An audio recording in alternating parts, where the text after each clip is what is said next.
Hello, guys and girls. Welcome to Uplift Classes. This is Preeti Tiwari, and I will be conducting the revision lecture for Chapter 8 FYJC that states the Introduction to Management.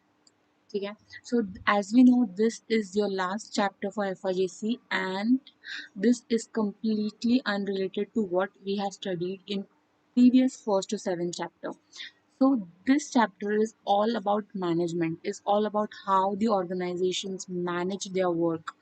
You know management एक ऐसा word है जो बहुत important है day to day life से लेकर organisation या बड़े लेवल तक किसी भी चीज़ को मैनेज करने के लिए सो जैसे कि मैंने आपको आपने अगर मेरे लेक्चर्स देखे होंगे रिविजन लेक्चर्स तो मैंने आपको बोला था कि मैं आपको चार्ट फॉर्मेट में हर चीज़ बना कर दूंगी but that requirement was just limited up to the first chapter because first chapter में हमने देखा था कि फर्स्ट चैप्टर में काफ़ी सारे क्लासिफिकेशंस थे जैसे कि ह्यूमन एक्टिविटीज़ दो टाइप के होते हैं ठीक है उसमें भी सब पार्ट्स होते हैं एंड देन कॉमर्स कितने टाइप का होता है बिजनेस कितने टाइप्स के हो सकते हैं and there were lot of sub parts in those chapter and that is why the chart format was required but मैंने जब बाकी चैप्टर्स देखे और आपने भी देखे होंगे जितने भी हेड पॉइंट्स हैं उनके फीचर्स दिए हैं और उनके इम्पोर्टेंस दिए हुए हैं and those are the head points that you want to remember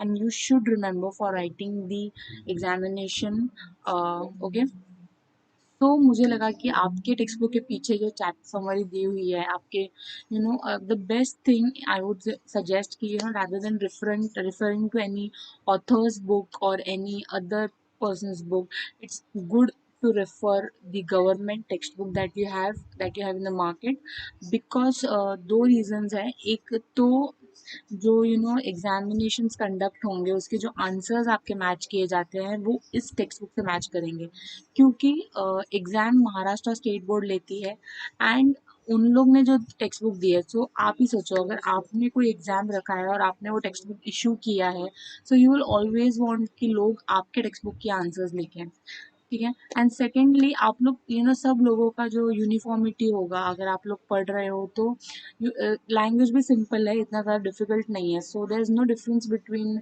the author's book and this book okay so generally ये चीज़ मैं इंट्रोडक्शन लेक्चर में बोलती हूँ but because this is the last chapter I wanted to everyone to know कि how you have to study for your exams but let's start मैं summary आपके text book से ले रही हूँ because I felt that this is a concise part exam के पहले भी आप ये चीज़ सुनोगे क्योंकि देखो पढ़ने तो आप वाले ही हो chapter but then if you hear this thing again and again आपको सिर्फ समझना है OCM is all about understanding what the things are written in it ठीक है कुछ भी रट्टा नहीं मारना है एवरीथिंग हैज़ अ लॉजिक हर चीज़ का लॉजिक है you have to just understand 2 से 3 बार पढ़ोगे तो खुद याद हो जाएगा हर चीज़ so let's start with the summary chapter summary revision of the chapter 8 that is introduction to management तो मीनिंग और डेफिनेशन की बात अगर हम करते हैं तो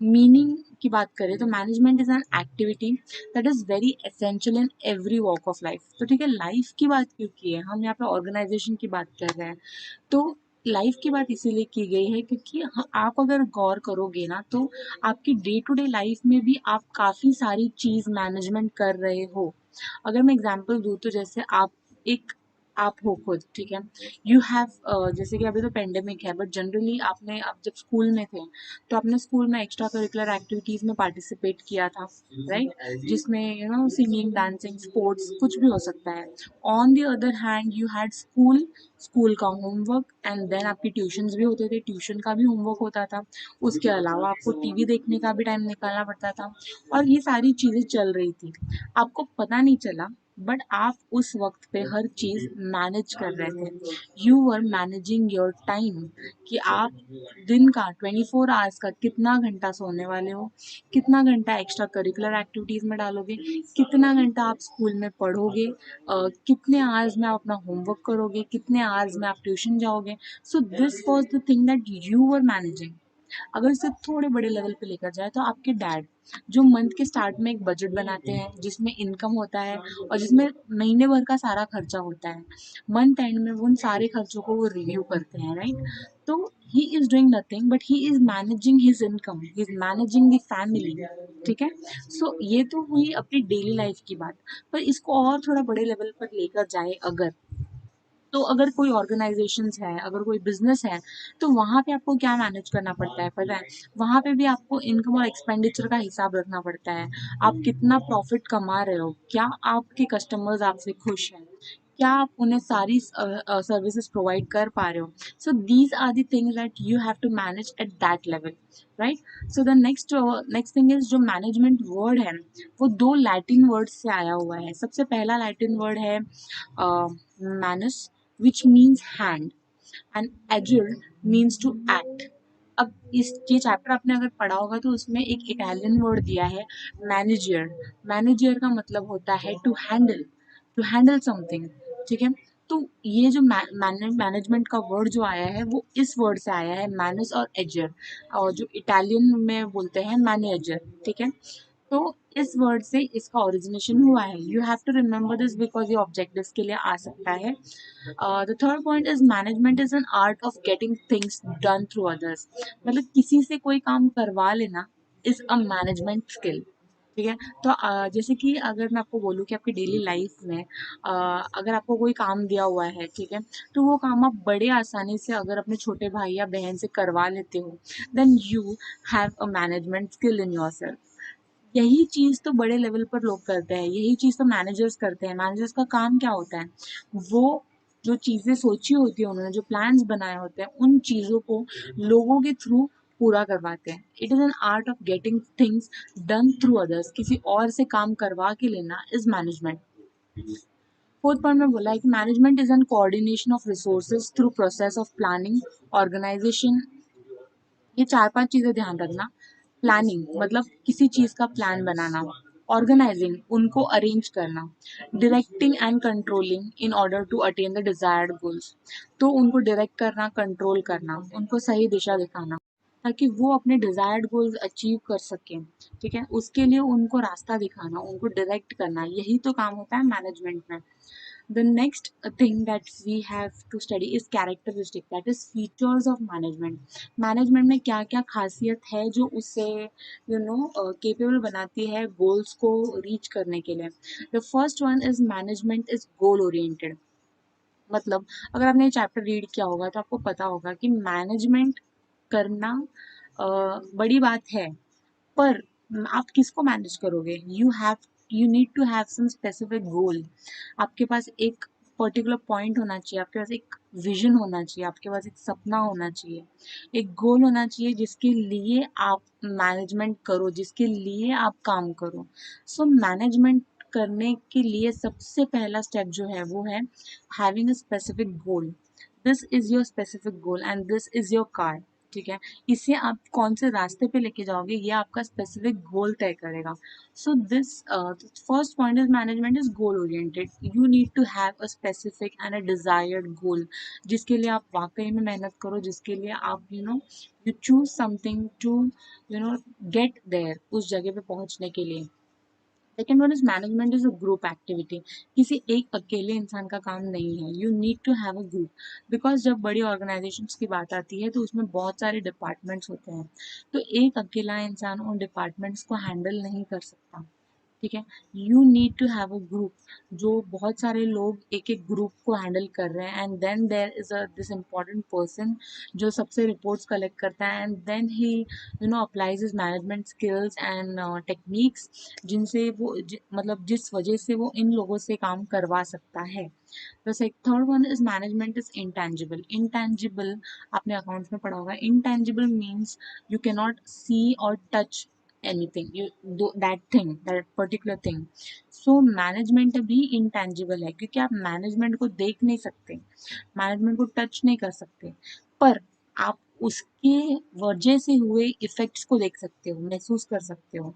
जैसे कि इस चैप्टर के स्टार्टिंग में एक स्टोरी है जिसमें एक बच्ची है जो एमबीए पास आउट होती है, एंड देन वो अपने फादर को बिजनेस में हेल्प करती है with her new management skills. तो अगर आप किसी बिजनेस में कोई मैनेजमेंट लगाते हो, कोई चीज़ ऑर्गेनाइज करते हो, कोई चीज़ कंट्रोल में लाते हो, तो उस वजह से आपके प्रॉफिट्स बढ़ने के चांसेस होते हैं, आपकी बिजनेस एक्सपांड होने के चांसेस होते हैं, right?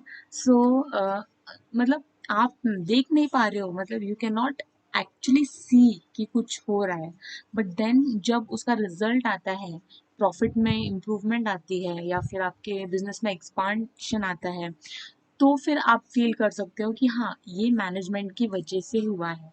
So management is intangible. The fourth one is management is a continuous process.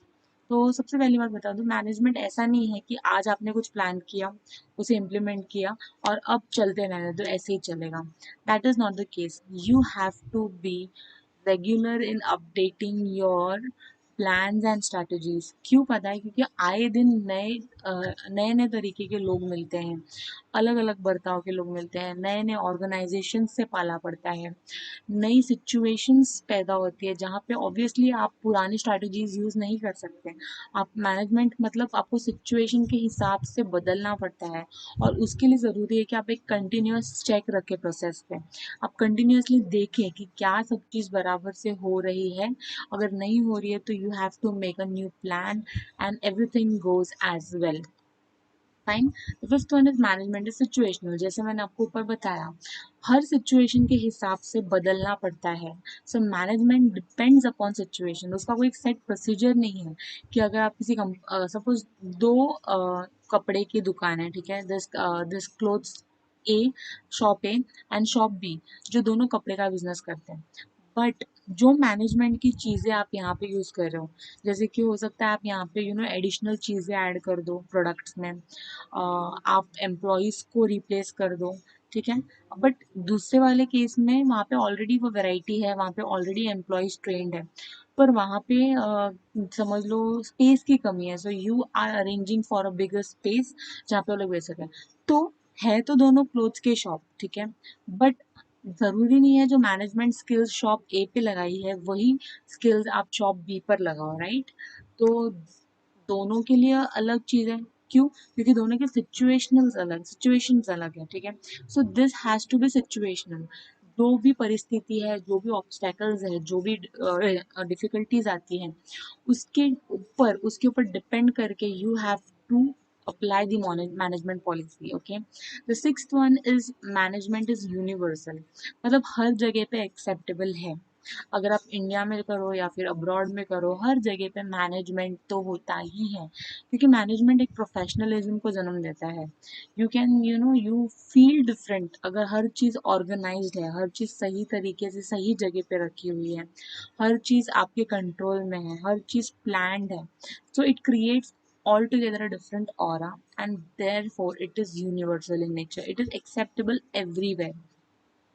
The seventh one is management is dynamic. Dynamic का मतलब होता है change. So management is a change, और जैसे कि हमने सुना होगा, change is the only constant.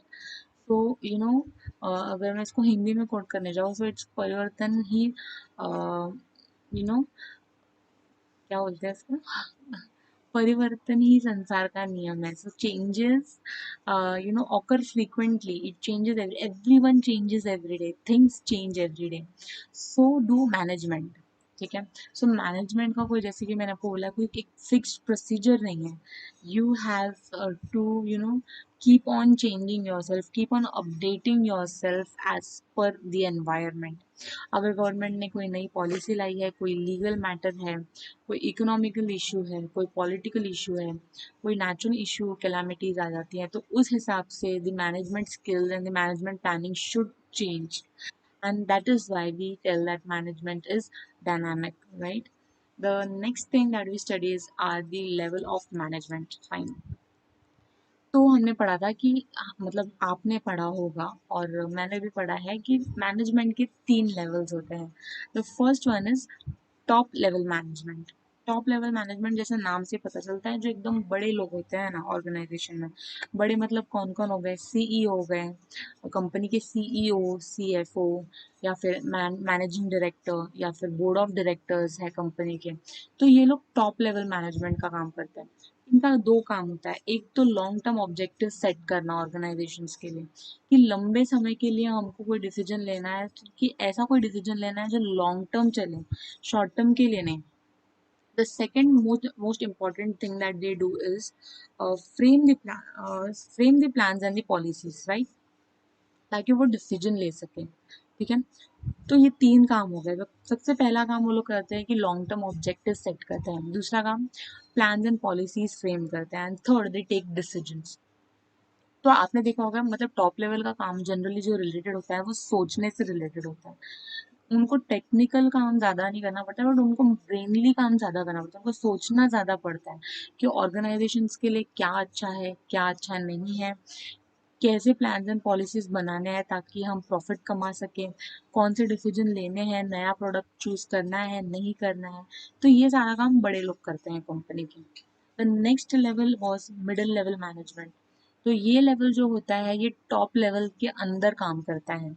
मतलब इसमें आ जाते हैं आपके सपोज हर डिपार्टमेंट के मैनेजर्स, जैसे कि अकाउंट्स डिपार्टमेंट के finance managers, production manager, purchase manager, sales manager, advertising department के वहाँ के मैनेजर, और हर डिपार्टमेंट के जो पर्टिकुलर मैनेजर्स होते हैं वो मिडिल लेवल मैनेजमेंट में आते हैं। और इनका काम होता है they work under the top level management. This level is concerned with implementation of the plans and policies with the help of lower level management. तो middle level management का काम क्या होता है, जो top level management सोचता है, जो फ्रेम करता है plans and policies, उनको implement करने का काम होता है middle level management का। तो वो खुद implement नहीं करते, मतलब वो implement करते हैं, but they do it with the help of the lower level management. That is the next level that we are going to study. Lower level management मतलब उसको अगर अदरवाइज बोला जाए तो सुपरवाइजरी लेवल ऑफ मैनेजमेंट भी होता है। इसमें आते हैं सुपरिटेंडेंट, सुपरवाइजर्स, वर्कमैन, फोरमैन, या जूनियर एग्जीक्यूटिव्स आते हैं जो एकदम टेक्निकल लेवल पे काम करते हैं, जिनका सारा काम टेक्निकल होता है, सोचने का काम नहीं होता, बिकॉज उनके बिहाफ पे मिडिल लेवल और टॉप लेवल वाले सोच रहे होते हैं। So they have to work technically, जो भी इश्यूज होते हैं वो सारी चीज़ें सॉर्ट आउट करते हैं। उनको इंस्ट्रक्शंस मिलते हैं मिडिल लेवल और टॉप लेवल मैनेजमेंट को, और उनको रिपोर्ट करना पड़ता है मिडिल लेवल मैनेजमेंट को। So this is all about the levels of management, and the next part is about the management as an art, science and profession. तो मतलब बोला गया है कि मैनेजमेंट एक आर्ट है, मैनेजमेंट साइंस की नज़र से भी देखा जा सकता है, और मैनेजमेंट एक प्रोफेशन की तरफ से भी देखा जा सकता है। मतलब मैनेजमेंट को देखने के तीन अलग अलग नज़रिए हैं। तो हम एक एक नज़रिया सेलेक्ट करते हैं and then will talk about कि क्यों इससे कंपेयर किया गया है। सबसे पहला है आर्ट। तो मैनेजमेंट इज एन आर्ट, ऐसा क्यों बोला गया है? तो अगर आप आर्ट, अगर आप टैलेंट की बात करो, सिंगिंग है, डांसिंग है, पेंटिंग है, हैविंग प्लेइंग स्पोर्ट्स, और ये सारी चीज़ें जो टैलेंट है, ठीक है, इसमें क्या चीज़ें होती है? सबसे पहला creativity. There is hell lot of creativity. हर नई चीज़ आप देखोगे, डांस मूव्स देखोगे एकदम नई नई होती है। सिंगिंग एक अलग लेवल पे होता है। जो ड्राइंग के लिए क्रिएटिविटी यूज होती है वो भी एकदम अलग होती है। The second thing is there is innovativeness. हर बार कुछ नया करने का मोटिवेशन होता है, हर बार कुछ नया करने का प्लान होता है उनका। The third one is there regular practice. तो जो लोग परफेक्ट है अपने टैलेंट में, अपने क्रिएटिविटी में, अपने आर्ट को शोकेस करने में, उनका जो सबसे मेन और इम्पोर्टेंट चीज़ होता है वो रेगुलर प्रैक्टिस करते हैं। चाहे वो पेंटर हो, चाहे वो सिंगर हो, चाहे वो डांसर हो, they practice on regular basis. ठीक है, सो उनकी खुद की काबिलियत होती है, उनको पहले से मिला जाता है ये सब चीज़, वो इसके ऊपर काम कर रहे होते हैं। तो दिस इज इन शॉर्ट अगर बोल सकते हैं तो आर्ट का एक डेफिनेशन है कि this is what art is. You have to be creative, you have to be innovative, you have to be regular in practice, consistent in practice. तो सिमिलरली अगर हम कंपेयर करने जाए तो मैनेजमेंट भी तो ऐसा ही है। मैनेजमेंट में रोज नई सिचुएशंस आती है, रोज नए लोग आते हैं, तो रोज आपको एक इनोवेटिव आइडिया ढूंढना पड़ेगा मैनेज करने के लिए। You have to be creative in your thought process. You have to be creative in presenting your techniques and policies, right? Then you have to practice this regularly. आप हमेशा, जैसे कि हमने पढ़ा था, management is a continuous process. You have to keep on managing and you know extending this procedure. You have to keep on repeating this procedure. This is a continuous process, and therefore there's a need of regular practice. And then it depends on the manager. जो management कर रहा है उसकी personal ability और काबिलियत पे depend करता है कि वो किस तरह से मैनेजमेंट कर रहा है. तो आपने देखा कि आर्ट और मैनेजमेंट के दोनों पॉइंट्स को मैंने किस तरह से लिंक किया. इसलिए बोल रहा था कि management is also an art, एक तरह का टैलेंट ही है. अगर आप कोई चीज़ मैनेज कर पा रहे हो then it is a type of art. The second they have told is management and science. अब साइंस क्यों बोला है? साइंस को अगर हम अलग से डेफिनेशन देखना है तो it is an systematic body of knowledge. एक नॉलेज का ऐसा प्लेटफॉर्म है जहाँ पे बहुत सारे प्रिंसिपल्स मेंशन किए गए हैं जो कि असलियत में हुए हैं, और उसे आज भी हम वैलिडेट कर सकते हैं या चेक कर सकते हैं इफ़ यू वांट. तो अगर मैं एग्जांपल दूँ, जब न्यूटन के सिर पे एप्पल गिरा था, ठीक है, तो उसने इस चीज़ पे रिसर्च करके बनाया या ढूंढा कि there is a gravitational force on the earth, right. फिर ये प्रिंसिपल लिखी गई बुक में, और आज भी आप वो प्रिंसिपल को चेक करना चाहो यू कैन रीचेक इट. आप किसी भी चीज़ को हवा में उड़ाते हो तो वो वापस नीचे आनी ही है, because there is a gravitational force.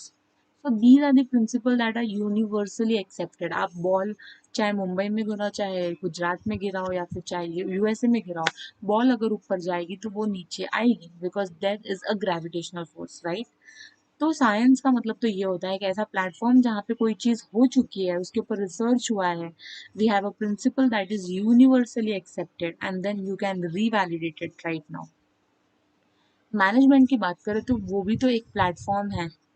वो भी तो एक ऐसा प्लेटफॉर्म है जहाँ पे ढेर सारे इंफॉर्मेशन है, जहाँ पे लोग सिचुएशन को देखते हैं, उसके हिसाब से कुछ पॉलिसीज बनाते हैं, और वो चीज़ आप रीचेक करने जाओ तो ज़रूर कामयाब होगी, राइट.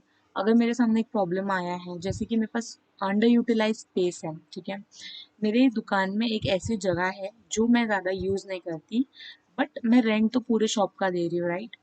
तो मेरे पास अब एक मैंने वो चीज़ देखी कि मेरा वो जगह खाली जा रहा है, तो मैंने क्या किया, मैंने वहाँ पे कुछ एडिशनल आइटम्स ऐड कर दिए बेचने के लिए उस जगह पे.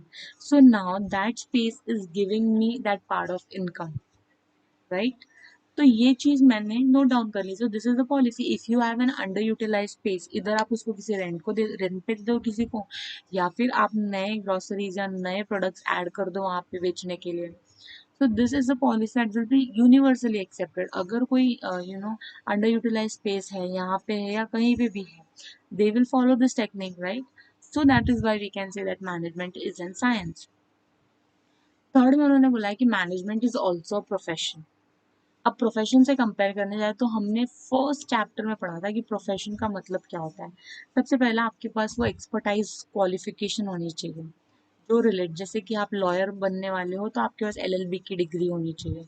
आप डॉक्टर हो तो आपके पास एमबीबीएस की डिग्री होनी चाहिए. If you are a chartered accountant you have need to have the CA degree, right. तो एक एक्सपर्टाइज नॉलेज की ज़रूरत होती है. Second thing is you have to get yourself registered with the council that you are studying in. जैसे कि आपको ICAS registration और सर्टिफिकेट मांगना पड़ता है, right. And then you have to have the code of conduct जो आपके council आपके लिए देते हैं, जो जो प्रोफेशनल एथिक्स होते हैं, जो रूल्स एंड रेगुलेशंस होते हैं जो आपको फॉलो करने होते हैं, राइट. तो ये सारी चीज़ें होती है प्रोफेशन में. पर मैनेजमेंट में ये सारी चीज़ें, मैनेजमेंट में कोई काउंसिल नहीं होता है. मैनेजमेंट में आपको कहीं पे रजिस्टर होने की ज़रूरत नहीं होती है, कोई स्पेसिफिक नॉलेज लेने की ज़रूरत नहीं होती है. पर अगर आप आज के ज़माने में देखते हो, when we have MBA colleges reopening everywhere in the world और इन इंडिया, हर जगह पे एमबीए का जो स्टेटस है, जो एमबीए की इम्पोर्टेंस है, वो बढ़ती जा रही है हर जगह पे. सो अब तक अगर हम बोले तो management is not a profession. मतलब प्रोफेशन एक अलग चीज हो जाती है जहाँ पे एक्सपर्टाइज नॉलेज होती है, but up till now management is not a profession. But yes, in future it can be हो सकता है मैनेजमेंट या एमबीए वालों को वो रिकग्निशन मिल जाए प्रोफेशनल्स वाली, बट एज ऑफ नाउ अगर आप एमबीए करते हो तो आप प्रोफेशनल नहीं हो। You can get the management job but then this is not a profession, इस तरह से चैप्टर में लिखा गया, it's clarified, right? So here this is the end of the revision of chapter 8. I hope you enjoyed and you had a overview of what the chapter is all about. उसके अंदर भी अगर आप chapter ने पढ़ा होगा तो आप जो हेड पॉइंट्स है वो सारी चीज़ें मैंने कवर की हैं, but you have to write the answers not in short but in brief जब एग्जाम में आता है।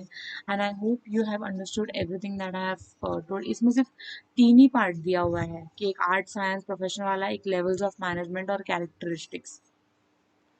अब जो हमने आपको पढ़ा था प्लानिंग ऑर्गेनाइजिंग डायरेक्टिंग और कंट्रोलिंग वाला चीज़, ये चीज़ आपको आएगी एस वाई जी सी में, क्योंकि this chapter is actually the first chapter of S Y G C, but आपको शायद एफ वाई जी सी में इसीलिए लास्ट चैप्टर डाला ताकि आपको एक ओवरव्यू मिल जाए कि आपको आगे किसके ऊपर पढ़ना है, या फिर आगे आपका जो जो नॉलेज का वे है वो कितना ब्रॉड होने वाला है।